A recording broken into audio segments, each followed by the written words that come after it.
Admiral Ju Park sat motionless as the holographic display faded, her face betraying no emotion despite the horror she had just witnessed. The Galactic Council chambers, with their sweeping crystal architecture and artificial gravity wells, now felt like a beautiful trap. "They can't possibly think we wouldn't discover this," she whispered to her aide, Taehyun.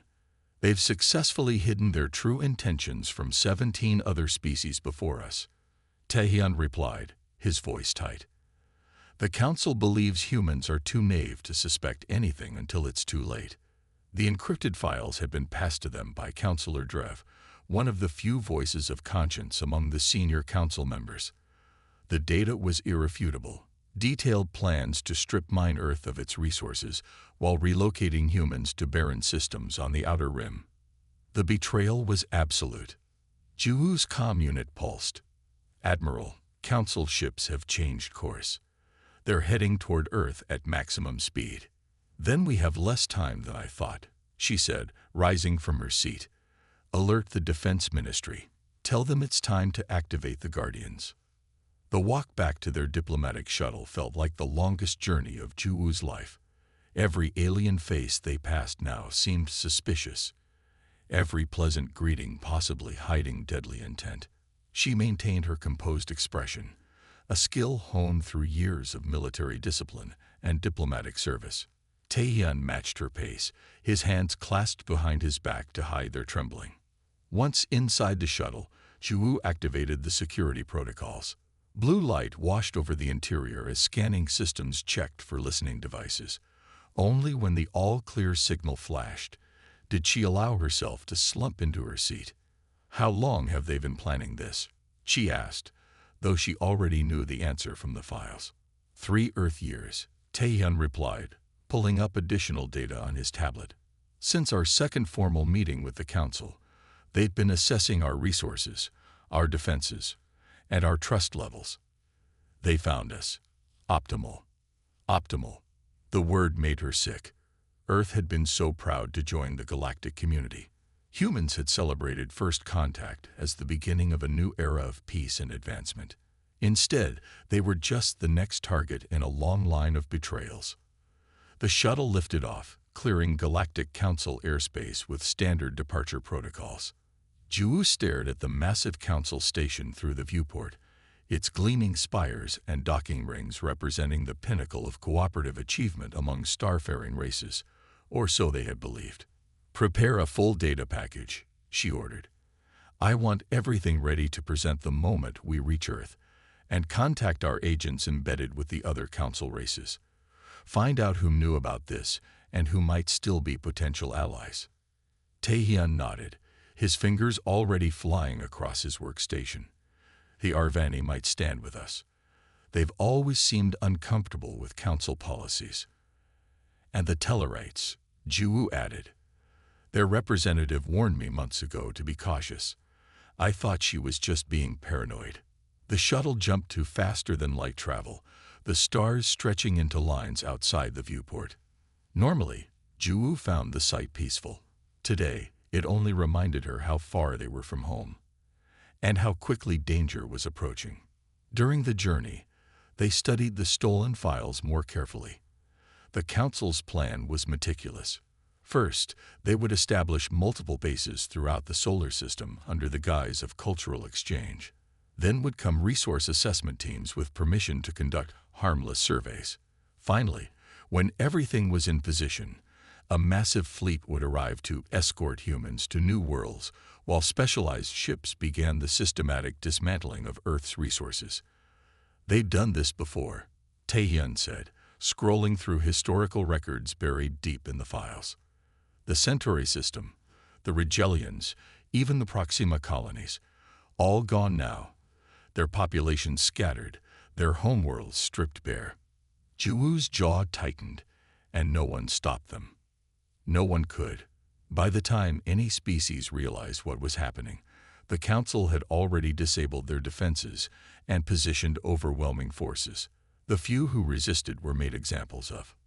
The shuttle dropped out of FTL at the edge of the solar system. Juwoo immediately noticed increased traffic near the outer planets, Council ships that shouldn't be there according to official schedules. They're moving faster than their own timeline indicated, she said. Contact Earth immediately. Security Protocol Omega. Taehyun's eyes widened. Omega. But that would mean that we're at war, Ju finished grimly. Yes. The response from Earth came quickly. Defense Minister Eugen's face appeared on the main screen, his expression grave. Admiral Park, your warning arrived just in time. We've detected unusual movement from the Council Cultural Center on Mars. Their ships are powering weapons systems while claiming it's a routine exercise. It's not an exercise, Ju said. Minister, did you receive the files I transmitted? We did. The President has already ordered full military mobilization. The Guardian fleet is being activated. Ju felt a small measure of relief. The Guardian fleet, Earth's secret defense force, built in violation of Council restrictions, had been her project for the past 5 years. Hidden in underground bases on the Moon and deployed in the shadows of the outer planets, these ships represented humanity's insurance policy against exactly this scenario. We'll need everything we have, Minister. The Council forces are substantial. Eugen nodded. Come home quickly, Admiral. We need you to lead our response. As the shuttle accelerated toward Earth, they passed a Council diplomatic vessel moving in the opposite direction. The ships exchanged standard identification signals, each pretending nothing was wrong. The dance of polite deception continued even as both sides prepared for war. They still think we don't know, Taehyun observed. That's our only advantage, Ju replied. They expect compliance until the last moment. They've never faced a species that was prepared for their betrayal. When they finally reached Earth orbit, Ju could see the subtle signs of preparation below. Military installations glowed with activity, though civilian areas maintained normal patterns to avoid arousing suspicion. In the distance, near the Moon, sensor-cloaked ships were already moving into defensive positions. As they descended toward the Defense Ministry headquarters in Seoul, Ju received an update. Council forces had established a blockade at the Mars transit point, claiming a security concern required temporary travel restrictions. It begins, she said softly. Taehyun looked at her. Fear and determination mingled in his eyes. Will we survive this? Ju thought of the Guardian fleet waiting in the darkness, of the contingency plans laid over years of quiet preparation, of humanity's long history of facing impossible odds. They think we're just another easy conquest, she said. They're about to learn how wrong they are. Commander Dongwon Lee stood on the bridge of the HSS Thunderbolt, hidden in the shadow of Saturn's rings alongside 30 other warships. The secret Guardian fleet humanity had built while smiling at their new galactic neighbors. Status report, he ordered, watching as his crew monitored the approaching Council armada. Lieutenant Minji responded without looking up from her station. Council vessels maintaining approach vector. They still believe we have only orbital defense platforms. Thunderbolt systems are at full combat readiness. Dongwon nodded. Earth had appeared to comply with Council disarmament directives, while secretly developing quantum-based weapons technology that could penetrate any known shield system. The Guardian fleet represented years of covert research and construction. All ships, prepare for synchronized emergence, he ordered. Execute Operation Reckoning on my mark. The fleet powered up, emerging from Saturn's shadow, just as the Council ships entered the optimal engagement zone. Surprise would be their greatest weapon. Dongwon's hands gripped the command rail as the Thunderbolt's engines hummed to life. The vibration traveled through the deck plates and into his bones. For 5 years, he had trained his crew for this moment. 5 years of secret drills, of midnight launches and returns, of testing weapons that officially did not exist. On the main view screen, Saturn's rings provided the perfect hiding place, ice and rock fragments masking their energy signatures. The Council knew about the rings, of course, but they didn't know how humanity had adapted the natural formation into a military asset. Enemy formation analysis complete, announced Tactical Officer Juno from his station. 27 capital ships with fighter support. Their primary weapons are charging, but their shields are at minimal power. They aren't expecting resistance. Dongwen allowed himself a small, grim smile. That will be their last mistake. The bridge crew worked in focused silence. They all understood what was at stake. Earth's survival depended on this first strike being overwhelming. If the Council forces managed to regroup and call for reinforcements, the war would be much longer and bloodier. His comm unit chimed softly. Admiral Park's voice came through, clear despite the distance. "Guardian Fleet, you are cleared to engage. Protect our home." Dongwen straightened. "Acknowledged, Admiral. We won't fail." He turned to his communications officer. "Signal the fleet. We move in 30 seconds." Throughout the 30 vessels, commanders gave final orders. Weapons systems powered to full. Shield generators hummed. On the Thunderbolt, Dongwen watched the countdown on his personal display and thought of his family back on Earth, likely huddled in a shelter by now as the planet prepared for possible bombardment. "Mark," he said as the counter reached 0.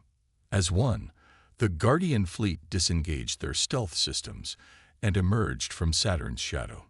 Thrusters flared blue-white against the darkness of space as the warships accelerated toward the unsuspecting Council Armada. For a full 10 seconds, there was no reaction from the enemy. Their sensors, calibrated to detect known human technology, struggled to process what they were seeing. By the time alarms began to sound on Council bridges, the Guardian Fleet had already closed half the distance to firing range. "Weapon locks confirmed," Junho reported, his voice steady despite the tension. "Quantum torpedoes armed and ready." "Fire first volley," Dongwen ordered. "Target their command and communication systems." Brilliant streaks of blue energy burst from the Thunderbolt's forward launchers, followed by similar flashes from the rest of the fleet. The quantum torpedoes, developed in secret labs beneath Earth's oceans, carried a revolutionary payload. Unlike conventional weapons that struck at matter, these targeted the very fabric of space around their targets, creating brief but devastating distortions that no known shielding could stop.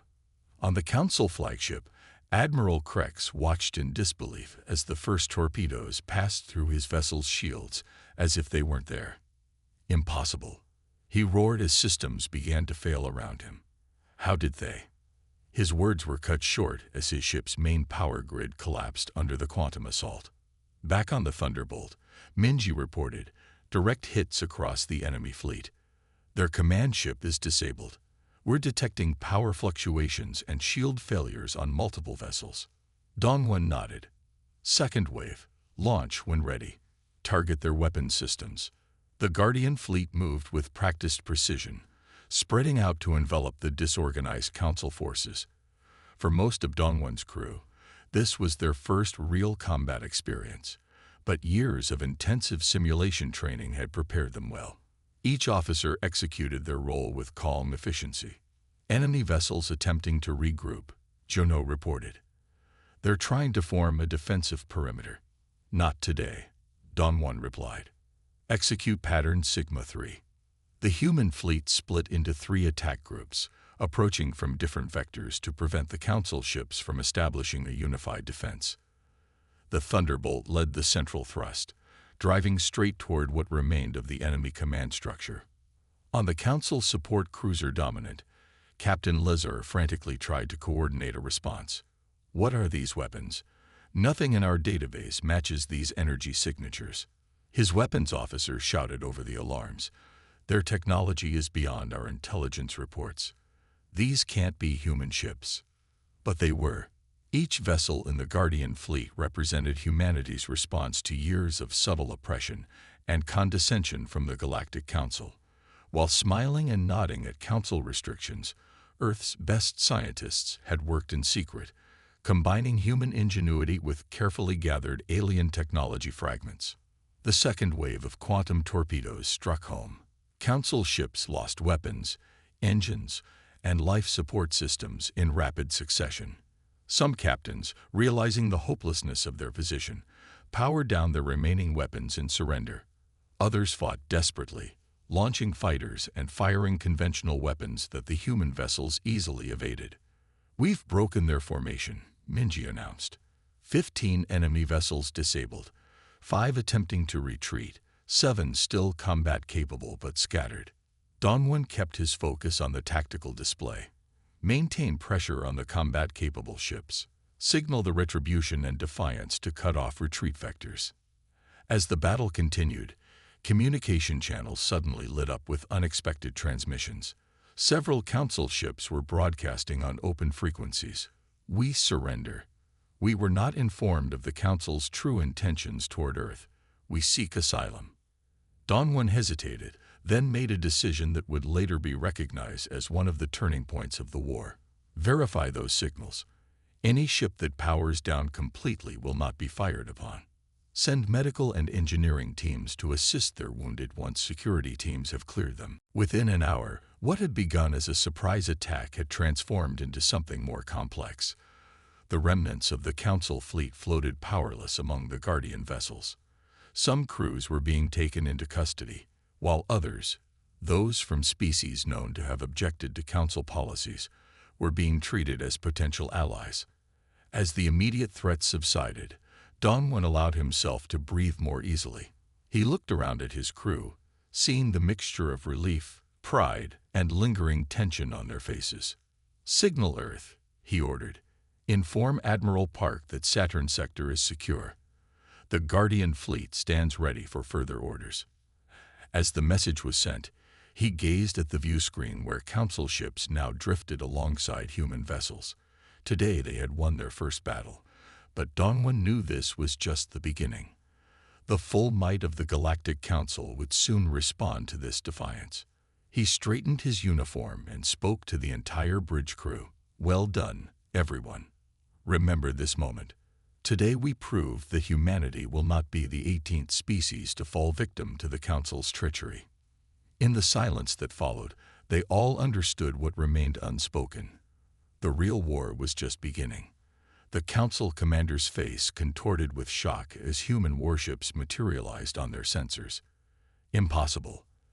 Their technology can't."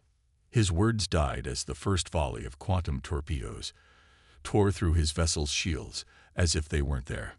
On the Thunderbolt, Dongwon watched dispassionately as the tactical display updated. "Target their command vessels. Disable when possible. Destroy when necessary." The Guardian fleet moved with practiced precision. The flagship Retribution, commanded by Captain Hyjin, split the enemy formation with a devastating frontal assault. Council ships scrambled to regroup, but their tactics revealed they had never expected a fight. "Commander," Minji called out, "3 Council species are withdrawing from battle.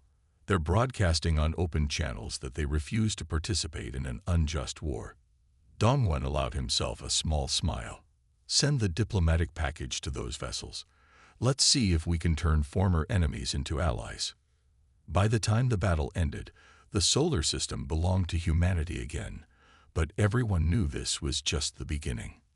The battle around Saturn unfolded with terrifying speed. On the Council dreadnought Inevitable Dominance, High Commander Xenoth struggled to comprehend what was happening. Warning signals flashed across every console as more human ships emerged from hiding. "Shields at 20%, shouted his operations officer. "Multiple hull breaches on decks 3 through 7. Xenoth slammed his fist on the command console. "Return fire.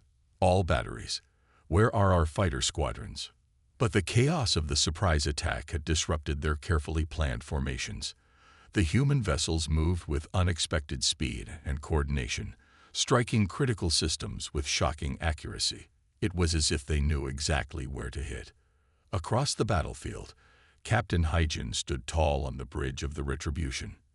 At twice the size of the Thunderbolt, the Retribution was humanity's first true capital ship, built in sections inside hollowed-out asteroids and assembled in secret beyond Neptune. "Push through their center," she ordered calmly. "Don't let them reestablish their formation." The Retribution's main cannon charged, gathering energy until the air on the bridge hummed with power. When it fired, a lance of blinding light connected the human flagship to a Council cruiser. The enemy vessel's shields flared briefly before collapsing, and the ship itself seemed to fold inward at the point of impact. "Target neutralized," reported the weapons officer. Hyjin nodded. "Next target." Communication channels suddenly filled with panicked council transmissions. Their carefully orchestrated invasion was falling apart. Some captains called for retreat while others demanded reinforcements. A few voices urged their fellows to stand and fight, but the shock of facing unexpected resistance had shattered their confidence. Back on the Thunderbolt, Dongwon received an update from his intelligence officer. "Commander, we're intercepting Council communications. They're calling for their secondary fleet to divert from Jupiter. They had ships waiting there to blockade Earth." "Inform Admiral Park," Dongwon replied, "and alert Captain Sunwoo. The Vengeance Group needs to intercept that fleet before it can regroup with these forces." As orders flowed through the human fleet, a new development caught everyone's attention. 3 distinct groups of Council ships were powering down weapons and changing course, breaking away from the main fleet. "Incoming transmission," Minji announced. "Multiple channels, different species." The main view screen divided into 3 sections, showing alien faces. On the left, the crystalline features of a Tellarite captain glittered under their ship's emergency lighting. In the center, the 4 eyes of an Arvani commander blinked in sequence, a sign of sincerity in their culture. On the right, the scaled face of a Duraxian fleet leader showed visible distress. The Arvani spoke first. "This is Commander Ether of the Arvani Defense Force. We were not informed of the Council's true intentions toward Earth. We will not participate in an extinction-level action against another sentient species." The Tellarite added, "The Council claimed this was a peacekeeping mission to stop human aggression. Now we see it was all lies. Many of us have had doubts about Council policies," said the Duraxian. "We request temporary asylum while we determine our next actions."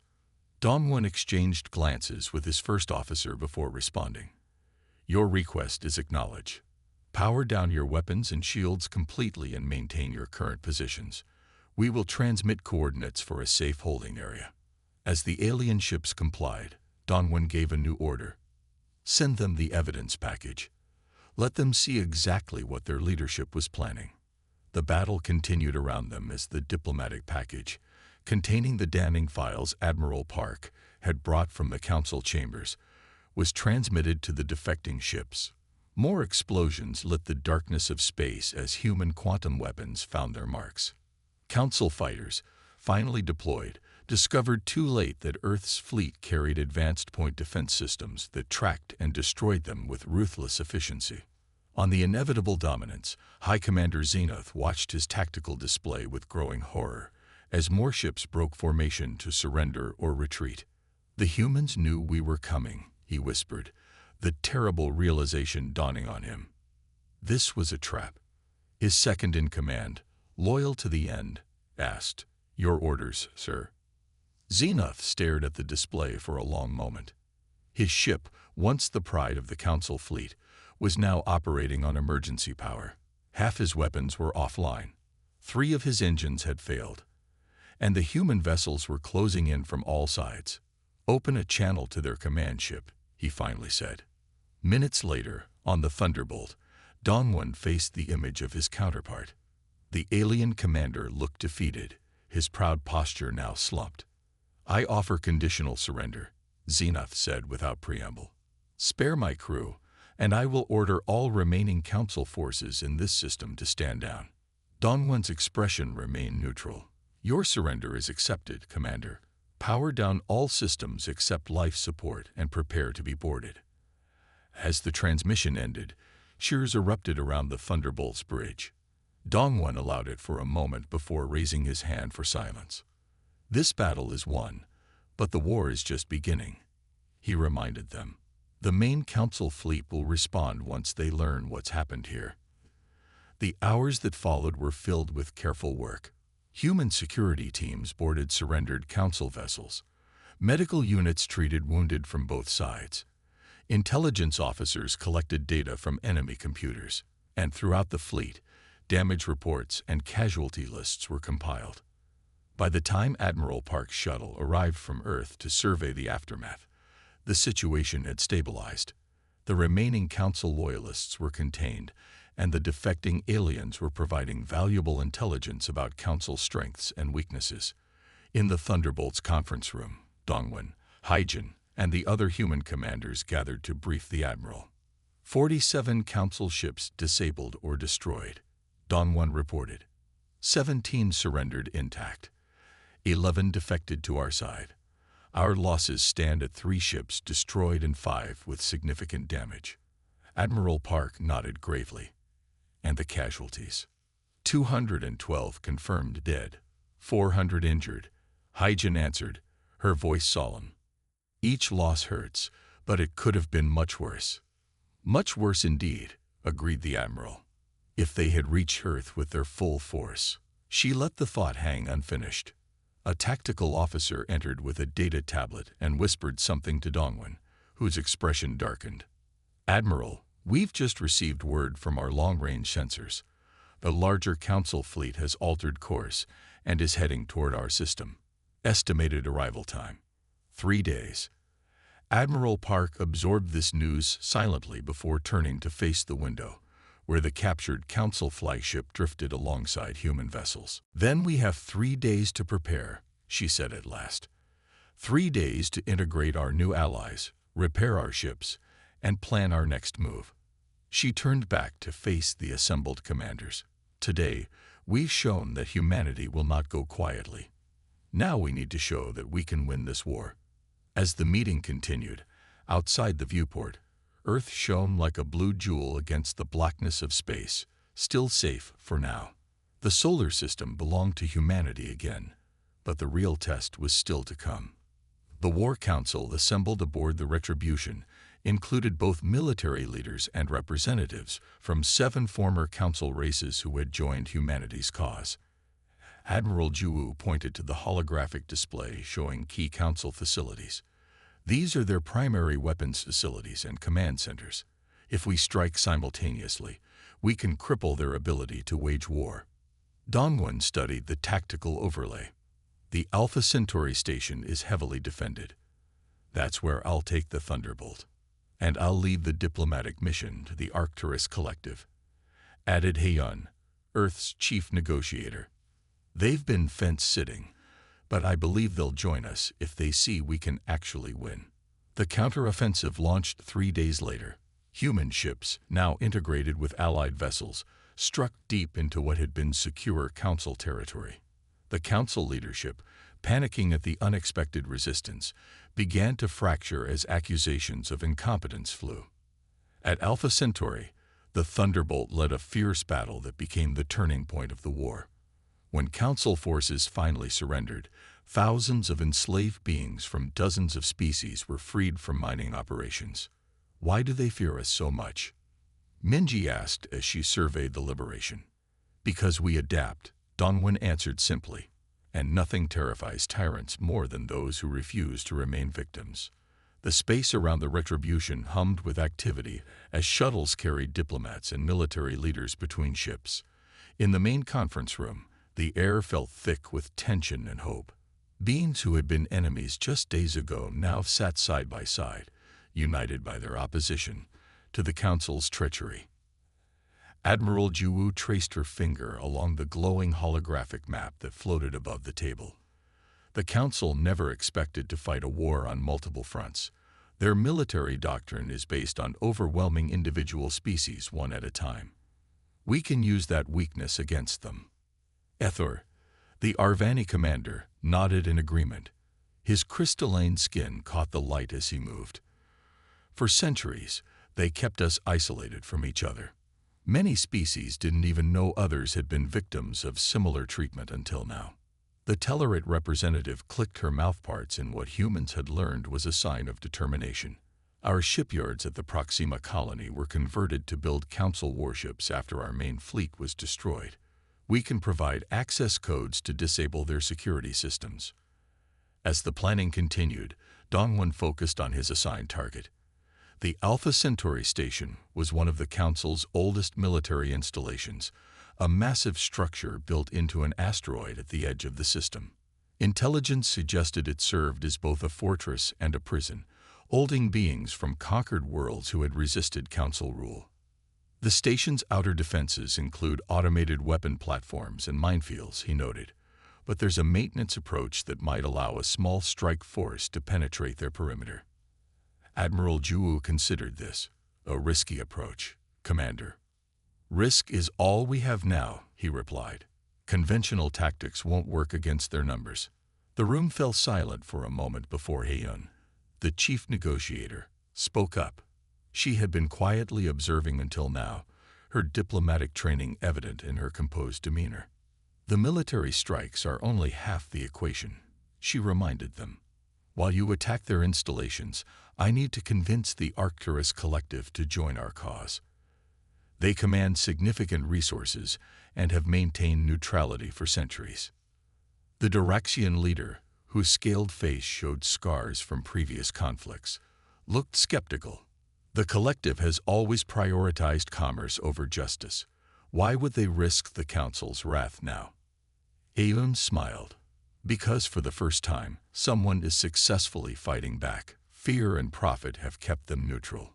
We need to show them that supporting us is the safer long-term choice. The plans took shape over hours of intense discussion. Attack groups were formed, mixing human and allied ships to leverage their different technologies and tactical approaches. Communication protocols were established to coordinate the simultaneous strikes. And throughout it all, intelligence officers continued processing data from captured Council vessels, finding new weaknesses to exploit. 3 days later, the counteroffensive began. The Thunderbolt dropped out of faster-than-light travel at the edge of the Alpha Centauri system, accompanied by 4 smaller attack vessels. Dongwon stood on the bridge, outwardly calm despite the knot of tension in his stomach. Stealth systems engage, reported Juno from Tactical. Enemy sensors show no indication they've detected us. Begin approach along the plotted course, Dongwon ordered. All hands to battle stations. The small attack group moved silently through the system, using the radiation shadow of a gas giant to mask their approach. Ahead, the massive Council station hung against the backdrop of stars, its surface bristling with weapon emplacements. Detecting unusual energy readings from the station, Minji said suddenly. They're consistent with high-output mining equipment. Dongwon frowned. Mining equipment on a military station. The answer became clear as they moved closer and their sensors penetrated the station's outer layers. What had been classified as a military installation was actually a massive resource processing center. And the fuel being processed was organic. They're harvesting life energy, whispered Minji, horror evident in her voice. There are thousands of beings inside, being drained. Dongwon felt cold rage replace his tension. Change of plans. This is now a rescue operation as well as an attack. Prepare boarding teams with medical support. The battle that followed tested every skill the human and allied forces possessed. The Thunderbolt absorbed heavy damage as it provided cover for the smaller vessels to dock with the station. Engineering teams worked frantically to keep shields and weapons online while boarding parties fought their way through the station's corridors. Dongwon led one of the teams himself, moving through chambers filled with machinery designed to extract life energy from sentient beings. In stasis pods lining the walls, victims from dozens of species hung suspended, tubes and wires connecting them to the central processing system. Get them out, he ordered, his voice tight with restrained fury. All of them. His team worked quickly, medical personnel assessing each victim as they were disconnected from the machines. Many were too weak to stand, their life force drained almost to nothing. Others awakened in terror, believing their rescuers were just more Council torturers. In the station's command center, Dongwon discovered records that revealed the true extent of the Council's crimes. The Alpha Centauri facility was one of 12 such stations scattered throughout Council space, each processing thousands of subjects harvested from conquered worlds. Commander called his communications officer. We're receiving updates from the other attack groups. They've secured their targets with minimal losses. The Council defense fleets were caught completely unprepared. Dongwon nodded grimly. Send all this data to Admiral Park immediately. The galaxy needs to see what the Council has been doing. When the last prisoner had been evacuated and the station's systems set to self-destruct, Dongwon returned to the Thunderbolt. His uniform was torn and stained, and a cut above his eye had dried without treatment. But as he walked through the ship's corridors, seeing rescued beings receiving care from his crew, he felt a fierce pride that transcended his exhaustion. On the observation deck, he found Minji staring out at the station as it began to break apart, internal explosions visible through its hull. "Why do they fear us so much?" she asked quietly as he joined her. "Even before we fought back, the Council seemed to hate humans specifically. These records show they accelerated their plans for Earth compared to previous conquests." Dongwon considered her question, watching as another explosion tore through the dying station. "Because we adapt," he answered simply. "Throughout our history, humans have faced challenges and changed to overcome them. We take new ideas and make them our own. We build on the knowledge of those who came before us. The Council's power depends on stagnation, on species knowing their place and staying there. And nothing terrifies tyrants more than those who refuse to remain victims." As they spoke, communications channels lit up with news from across the front. The counteroffensive had succeeded beyond their highest hopes. Council forces, accustomed to easy victories against unprepared foes, had crumbled before the coordinated assault. And as news of the Council's atrocities spread, more species were breaking away to join the human-led alliance. From the diplomatic mission to the Arcturus Collective, Heian reported success as well. The collective's governing council, impressed by the military victories and horrified by evidence of the life energy harvesting, had pledged their considerable resources to the alliance. For the first time since the conflict began, victory seemed possible. Not just survival, but a chance to build something better than what had come before.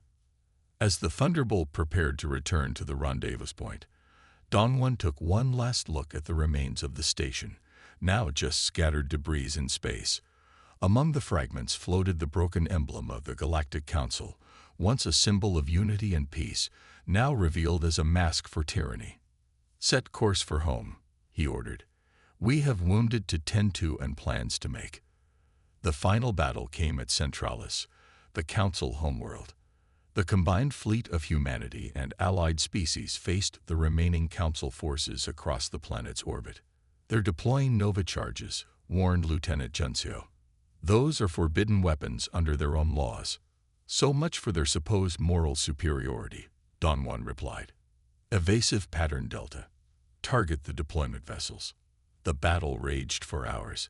When the Council flagship finally went dark, a transmission came through on all channels. "We surrender. Please cease fire." The peace treaty was signed 3 weeks later.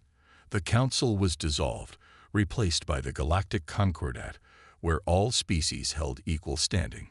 Humanity, once the newcomers marked for exploitation, now stood as architects of a new order.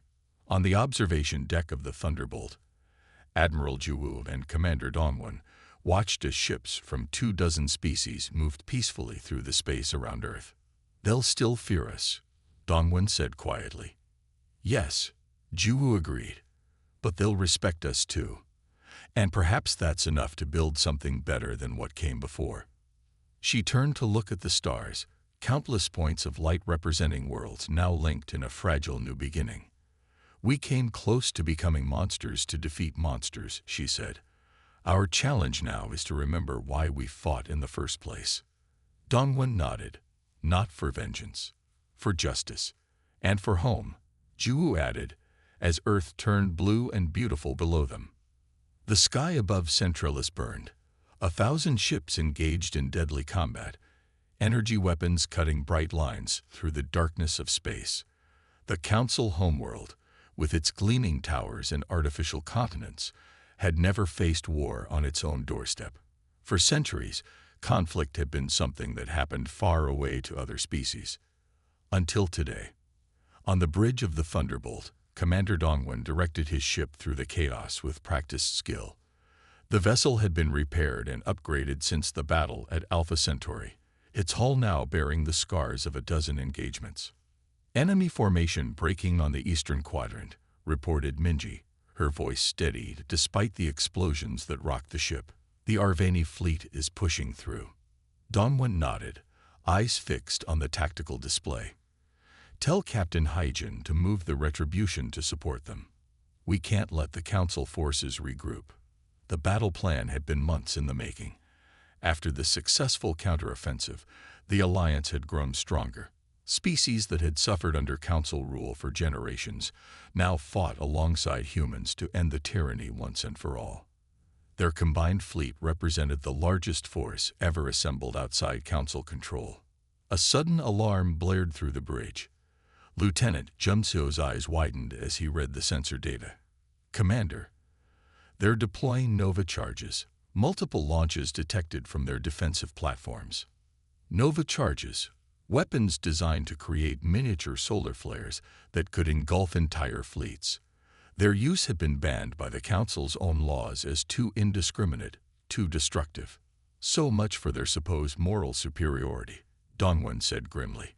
"Evasive pattern delta. Target the deployment vessels." The Thunderbolt shuddered as it changed course, its engines straining against the forces of acceleration. Around them, other Alliance ships followed suit, breaking formation to avoid the deadly weapons. "All ships," Dongwen broadcast to the fleet, "concentrate fire on those platforms. We cannot allow those charges to detonate." The Alliance responded with desperate coordination. Ships from a dozen worlds, each with their own unique technologies and fighting styles, suddenly moved as one. Weapons fire converged on the Council platforms, overwhelming their shields through sheer volume. 3 Nova charges launched before the platforms were destroyed.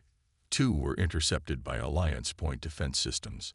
The third detonated at the edge of the formation, engulfing several ships in blinding energy. "Casualties?" Dongwen asked, his voice tight. 2 Allied cruisers destroyed," Minji reported somberly. 3 more heavily damaged. They're evacuating survivors now." The loss stung, but there was no time for grief. The battle continued, pushing inexorably toward the Council's command center. Hour after hour, the two sides exchanged fire, maneuvers, and counterattacks. Space itself seemed to warp with the energy being unleashed. In the Council's central citadel, Supreme Leader Vanx watched with growing horror as his defenses crumbled. The humans had done the impossible, united the galaxy against the Council. Species that had been enemies for millennia now fought side by side, sharing tactics and technologies that complemented each other perfectly. "We must use the final option," he told his remaining advisors, his voice hollow. "Activate the planetary shield and prepare the extinction protocol." But even as the orders were given, Alliance forces breached the inner defense grid. The Thunderbolt, leading a wedge formation of fast attack vessels, drove straight toward the Council flagship. Their weapons tore through the larger vessel's shields, targeting propulsion and weapon systems with surgical precision. When the Council flagship finally went dark, drifting powerless in orbit, a transmission came through on all channels. "This is Supreme Leader Vanx. We surrender. Please cease fire." The words echoed across the Thunderbolt's bridge. For a moment, no one moved or spoke. They had fought so long, lost so many friends, that victory seemed almost unreal. Dongwen broke the silence. "Transmit to Admiral Park for confirmation. Maintain combat readiness until we receive official orders." The surrender was real. After confirming that the Council leadership was indeed relinquishing control, Admiral Jiwu ordered Alliance forces to secure key facilities and begin humanitarian operations on worlds that had suffered under Council rule. 3 weeks later, representatives from 47 species gathered on neutral ground, a space station constructed specifically for the peace conference. The treaty negotiations were tense and complex. Centuries of oppression could not be erased in a few days of talks. But on the 7th day, the final document was signed. The Galactic Council was officially dissolved, replaced by the Galactic Concordat, A new form of government where all species held equal standing and decisions required consensus rather than decree. Humanity, once the newcomers marked for exploitation, now stood as architects of this new order. Not rulers, but equals who had earned their place through courage and compassion rather than conquest. 1 month after the peace treaty, Earth hosted a celebration. Ships from 24 formerly enemy species filled the orbital lanes, their crews mixing with humans in a display of unity that would have been unthinkable before the war. On the observation deck of the Thunderbolt, now docked for well-earned repairs, Admiral Jiwoo and Commander Dongwon stood side by side, watching the peaceful traffic against the backdrop of their home planet. "They'll still fear us," Dongwon said quietly, voicing a concern that had troubled him since the final battle. Admiral Jiwoo considered his words before answering. She looked older now, the stress of command having left its mark in new lines around her eyes. But there was peace in her expression that hadn't been there during the fighting. "Yes," she agreed finally, "but they'll respect us too. And perhaps that's enough to build something better than what came before." They stood in silence for a moment, watching as a Tellarate diplomatic vessel passed below them, its crystalline hull catching sunlight in rainbow patterns. Nearby, an Arvani medical ship prepared to depart for worlds still recovering from Council exploitation. "We came close to becoming monsters to defeat monsters," Jiwoo said softly. "Our challenge now is to remember why we fought in the first place." Dongwon thought of the battles, the friends lost, the terrible weapons they had been forced to use.